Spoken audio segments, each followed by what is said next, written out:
मेरे प्यारे हिंदी के प्रतियोगी अभ्यर्थियों, हिंदी वाग्धारा चैनल में आपका स्वागत है। इस उम्मीद और अपेक्षा के साथ कि हिंदी में आप पूरी शिद्दत से लगे होंगे और अपनी हिंदी को उत्तरोत्तर ज्ञान को बढ़ा रहे होंगे। आइए आज इस श्रृंखला के पहले प्रश्न की शुरुआत हम लोग करते हैं। आज का पहला प्रश्न है हमारा, चर्चा शब्द से बना विशेषण है। ए चर्चा, बी चर्चित, सी चर्या, डी चर्चाएं। तो चर्चा से बना विशेषण हमारा होगा चर्चित, इसलिए विकल्प बी सही हो जाएगा, चर्चित। प्रश्न नंबर 2, निम्न में एक विशेषण नहीं है। ए बातूनी, बी बादामी, सी बहुरूपिया, डी बांका। तो बातूनी, बादामी और बहुरूपिया ये विशेषण हैं। बांका हमारा ये संज्ञा है, विशेषण नहीं है। बांका का तत्सम आप जानते रहिए, वक्र पूछता है उसको जाने। तो इस तरह से हमारा कह रहा जो पूछ रहा नहीं है वो बांका हमारा नहीं है। प्रश्न नंबर 3, जिन स्वरों के उच्चारण में हवा नाक से भी निकलती है उन्हें डाट डाट कहते हैं। निरनुनासिक, अनुनासिक, मौखिक स्वर, लुंठित स्वर। तो जो मुंह से साथ साथ हवा नाक से भी निकले तो वो जो है अनुनासिक होती है। विकल्प बी हमारा सही हो जाएगा, अनुनासिक स्वर। प्रश्न नंबर 4, पा का उच्चारण स्थान है। ए ओष्ठ, बी दंत, सी कंठ, डी मूर्धा। उपू पद्मानिया नाम ओष्ठो। तो ओष्ठ जो है पा का उच्चारण स्थान होगा, इसलिए विकल्प ए सही हो जाएगा, ओष्ठ। प्रश्न नंबर 5, त्रा किन वर्णों के योग से बना है। ए ता प्लस रा, बी ता प्लस रा, सी ता प्लस रा, डी ती प्लस रा। तो ता जो है ये हल चिन्ह युक्त है, रा में हर्ष असमाहित होता है। विकल्प ए ही हमारा सही हो जाएगा, हल चिन्ह युक्त ता और अस्वर युक्त रा। प्रश्न नंबर 6, अघोष व्यंजन है। ए खा, बी गा, सी जा, डी घा। तो किसी भी वर्गीय व्यंजन का प्रथम और द्वितीय वर्ण जो होता है व्यंजन वो जो है अघोष होता है।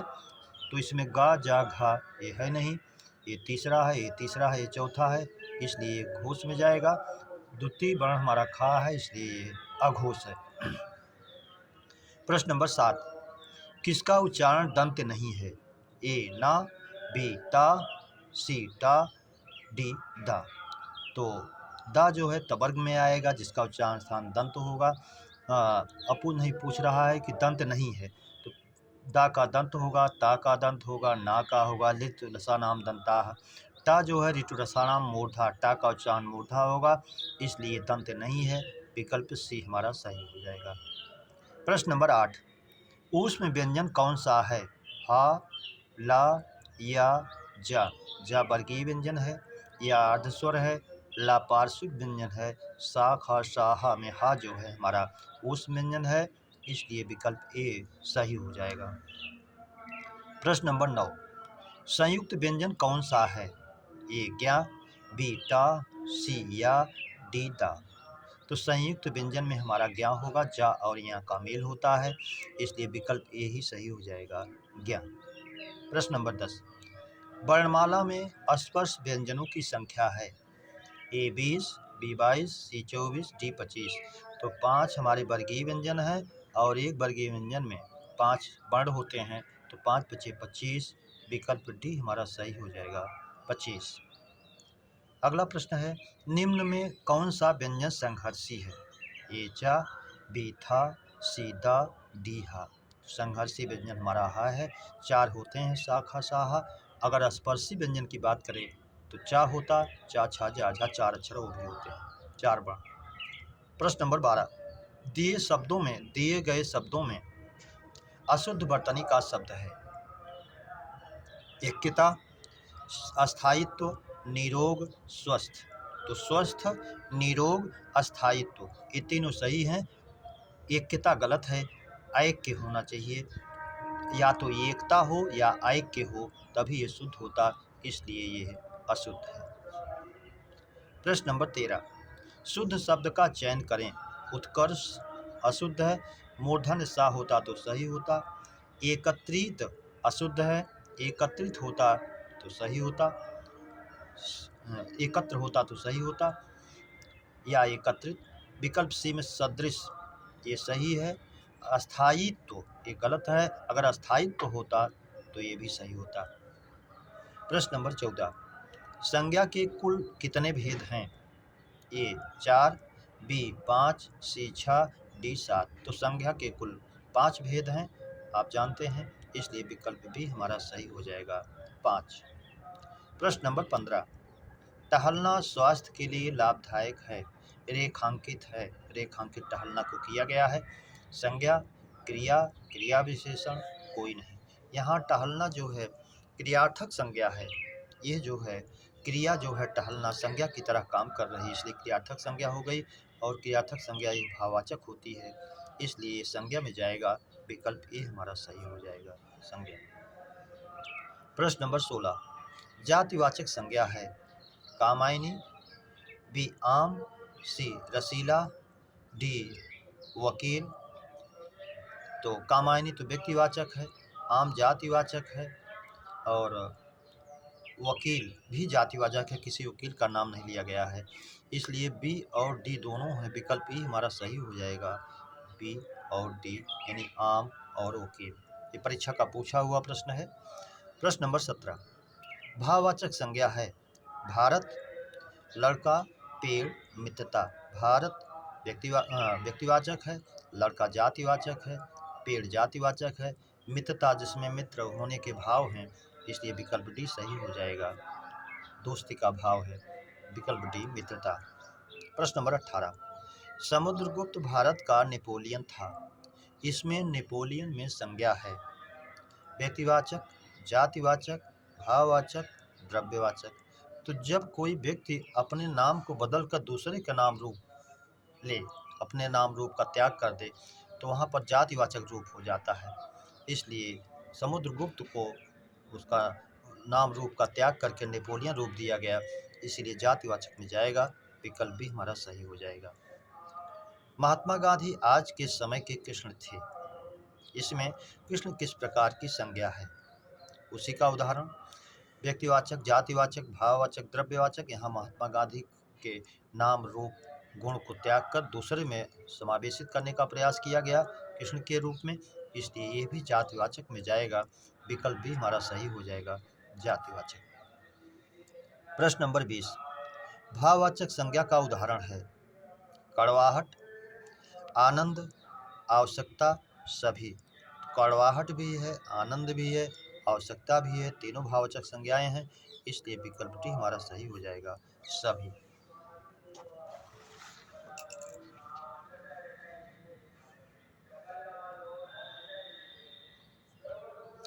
अगला प्रश्न नंबर हमारा 21, रोगी को थोड़ा थोड़ा पानी पिलाओ, वाक्य में थोड़ा थोड़ा है, विशेषण, क्रिया विशेषण, संज्ञा, सर्वनाम। यहाँ क्रिया की विशेषता में थोड़ा थोड़ा बात आई है पानी पिलाने के लिए, इसलिए क्रिया विशेषण में जाएगा, विकल्प भी हमारा सही हो जाएगा। प्रश्न नंबर 22, लिंग के आधार पर असंगत शब्द युग्म है, छात्र, छात्रा, पुल्लिंग का स्त्रीलिंग सही है, प्रौढ़ का प्रौढ़ा, ये भी सही है, आयुष्मान, आयुष्मती, ये भी सही है, सांप, सांपिनी, ये अशुद्ध है, सांप का अगर सापिन होता तो ये भी शुद्ध होता, विकल्प डी। प्रश्न नंबर 23, कौन सा शब्द पुल्लिंग है, ए विकृति, बी संस्कृति, सी दंपति, डी प्रकृति। तो विकृति होती है, संस्कृति भी होती है, प्रकृति भी होती है, स्त्रीलिंग है, दंपति जिसमें पुरुष और स्त्री का जोड़ा होता है और पुल्लिंग में गिना जाता है, इसलिए विकल्प सी हमारा सही हो जाएगा, दंपति। प्रश्न नंबर 24, कौन सा शब्द स्त्रीलिंग नहीं है, इच्छा, स्त्रीलिंग है, इच्छा होती है, झुरमुट होता है, इसलिए विकल्प बी ही पुल्लिंग है, अंत्येष्टि की जाती है, निराशा होती है, तो ये तीनों हमारे स्त्रीलिंग है, झुरमुट जो है पुल्लिंग है। प्रश्न नंबर 25, निम्न में कौन सा शब्द सदैव स्त्रीलिंग में प्रयुक्त होता है, पक्षी, बाज, मकड़ी, गेंडा। तो मकड़ी हमेशा स्त्रीलिंग में प्रयुक्त होती है, इसलिए विकल्प सी हमारा सही हो जाएगा मकड़ी, और मकड़ी का तत्सम होता है मरकटी। प्रश्न नंबर 26, घोंसला का बहुवचन है घोंसलों, घोंसलों, घोंसले, सभी। तो यहाँ सामान्य बहुवचन पूछा गया है, विकल्प सी सही हो जाएगा घोंसले। प्रश्न नंबर 27, मैंने सुरेश के लिए कपड़े खरीदे में कारक, करण कारक, संप्रदान कारक, अपादान कारक, संबंध कारक। जब कोई कार्य किसी के लिए किया जाता है तो संप्रदान कारक होता है, के लिए इसका वाचक चिन्ह भी मिल रहा है, संप्रदान कारक में जाएगा, विकल्प भी हमारा सही हो जाएगा। प्रश्न नंबर 28, यह मेरा चश्मा है में कारक है, करण, संप्रदान, अपादान, अधिकरण, ई संबंध। मेरा चश्मा, चश्मे से मेरा संबंध है, संबंध कारक द्योतित हो रहा है, इसलिए विकल्प ई सही हो जाएगा संबंध। प्रश्न नंबर 29, सीमा कुत्ते से डरती है में कारक है, करण कारक, संप्रदान कारक, अपादान कारक, संबंध कारक। भय के युग में आप जानते हैं डरने के युग में अपादान कारक होता है, जिससे डरा जाता है उसी में पंचमी, उसी में अपादान होता है, तो यहाँ अपादान कारक होगा, विकल्प सी हमारा सही हो जाएगा। प्रश्न नंबर 30, निम्न में योगरूढ़ शब्द है नीला, पीत, लंबोदर, सरिस। तो नीला, पीत और सरिस ये तीनों रूढ़ शब्द हैं। लंबोदर जो दो शब्दों का योग तो होता है, लेकिन उसका तीसरा अर्थ रूढ़ हो जाता, आरंभ हो जाता है, तो लंबा है उदर जिसका, अर्थात गणेश जी के लिए। और बहुब्रीहि समास के प्रायः सभी उदाहरण आप जानते हैं कि योग रूढ़ में जाते हैं, इसलिए विकल्प सी हमारा सही हो जाएगा योग रूढ़। प्रश्न नंबर 31, सलिल का पर्याय है वारि, तोय, नीर, सभी। तो आप जानते हैं सलिल माने पानी, पानी, नीर, तोय, वारि, सलिल, अम्ब, अम्भ, ये सब पानी के पर्यायवाची हैं, इसलिए विकल्प डी हमारा सही हो जाएगा सभी। प्रश्न नंबर 32, निम्न में रूढ़ शब्द है ए पंकज, बी जलद, सी नदी, डी प्रत्यक्ष। रूढ़ शब्द पूछ रहा है, पंकज योग रूढ़ हो जाएगा, जलद योग रूढ़ हो जाएगा, प्रत्यक्ष प्रति प्लस अक्ष ये जो है उपसर्ग से बना है, इसलिए यौगिक में जाएगा, नदी हमारे जो है रूढ़ में जाएगी, इसलिए विकल्प सी सही हो जाएगा। प्रश्न नंबर 33, मीनाक्षी में समास है बहुव्रीहि, तत्पुरुष, कर्मधारय, द्वंद्व। मीन माने मछली, मछली की तरह की आँखों वाली, तो ये माँ दुर्गा के लिए प्रयुक्त होता है, बहुव्रीहि समास में जाएगा, विकल्प ए हमारा सही हो जाएगा बहुव्रीहि। प्रश्न नंबर 34, प्रति उपसर्ग निर्मित शब्द है, ऐसा शब्द जिसमें प्रति उपसर्ग लगा हुआ है वो कौन सा है। प्रत्येक, प्रति प्लस एक इसमें है, प्रतिध्वनि, प्रति प्लस ध्वनि ये भी है, प्रति प्लस अक्ष ये भी है, प्रत्यक्ष, विकल्प डी तीनों में है, इसलिए विकल्प डी हमारा सही हो जाएगा सभी। अगला प्रश्न है हमारा, उपसर्ग रहित शब्द है प्रत्यर्पण, उपसर्ग युक्त है, प्रति प्लस अर्पण, यहाँ स्वर संधि हो गई है, प्रत्यर्पण हो गया। बी संगम, सम प्लस गम, इसमें भी सम उपसर्ग है। अनुरक्ति,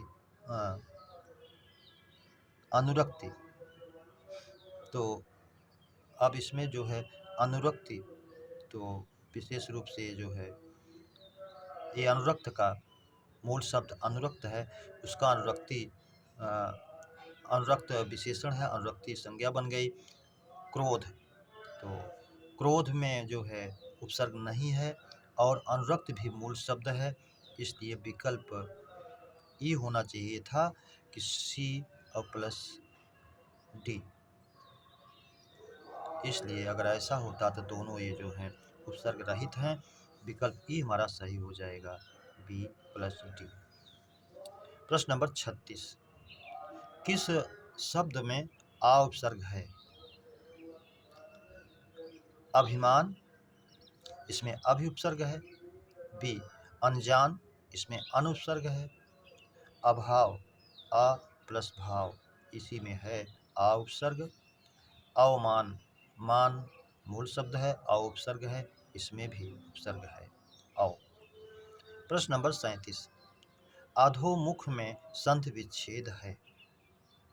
अध प्लस मुख, अधा प्लस मुख, अधो प्लस मुख, डी सभी। तो सभी तो हो नहीं सकता है, इसका शुद्ध संधि विच्छेद रूप होगा। विसर्ग संधि का उदाहरण है आधा प्लस मुख, तो बनता है इसका अधोमुख, इसलिए विकल्प भी हमारा सही हो जाएगा। अगला प्रश्न, आरोह का विलोम है। आरोही, अवरोह, अवरोहण, सभी। आरोह माने चढ़ना, अवरोह माने उतरना, तो आरोह का शुद्ध विलोम इसमें होगा अवरोह, और विकल्प भी हमारा सही हो जाएगा अवरोह। मेरे प्यारे बच्चों, इस श्रृंखला के प्रश्नों पर चर्चा हम लोगों ने विधिवत किया। उम्मीद करता हूँ श्रृंखला के प्रश्न आपको बेहतर लगे हों, तो अपने मित्रों को सब्सक्राइब, लाइक और शेयर जरूर करें। इसी उम्मीद और अपेक्षा के साथ अगली श्रृंखला के मिलने तक आप सभी को हृदय से धन्यवाद। जय हिंद।